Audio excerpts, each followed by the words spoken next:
Hi everyone, I'm Gabby Paiso, and today I'm going to be talking about standardized tests and what I learned from these chapters.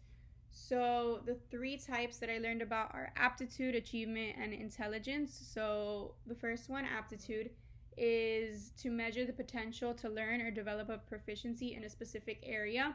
So, no prior knowledge is required, it's just to test how well you would be able to learn in a specific area. And then we have the achievement tests, which to me, those are like the typical tests, I guess, because they measure mastery and acquisition in a certain area. So, yeah, it kind of shows what you've been able to learn. And then we have the intelligence tests, which are kind of similar to the aptitude tests because you don't need any prior knowledge. It kind of shows a learning potential. And the intelligence test shows your ability to think rather than acquire knowledge, if that makes sense, which differentiates it from the achievement test. And then something that I had never really thought about but totally makes sense now is the dependability of an exam. So it's broken down into reliability and validity to see if an exam or assessment is reliable or not. So they're pretty similar, but they are a little bit different. So reliability is how well an exam consistently measures what it's supposed to do. So that it's free from errors over time and it's pretty much consistently doing what it's supposed to do.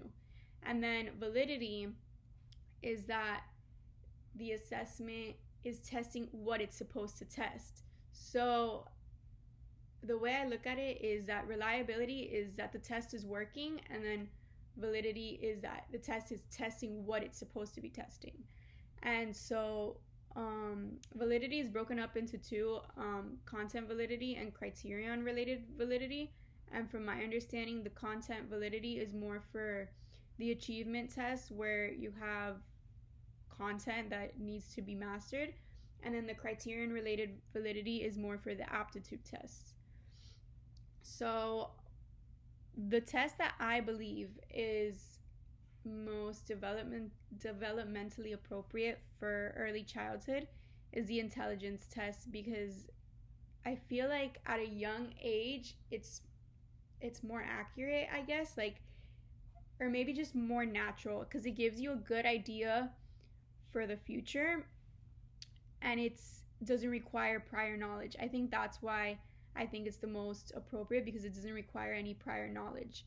I mean, I know in preschools the achievement tests can be used. I just think it has to be very, very basic and done a very specific way. So that's kind of just why I think that that the intelligence tests are just more practical at a young age. So as for my Connect, Extend, and Challenge, what I already knew was that these tests that are given to young children are looked at by somebody. I knew that the accuracy and everything about the test was evaluated by someone. I just didn't know anything about the validity and reliability aspect. And that was super interesting for me to learn, is how these tests are measured. And so, yeah, that was my extend. And then my challenge is actually about the intelligence test. So, from everything I read, I do think that those are the best for early childhood. However, I just don't really understand, or I can't visualize how exactly the intelligence tests are given to really young children. I mean, I can see it for like a 3, 4, 5-year old, but or even a 2-year old, but as for like a 1-year old, a child that doesn't even speak yet, I kind of would like to know what that looks like a little bit more.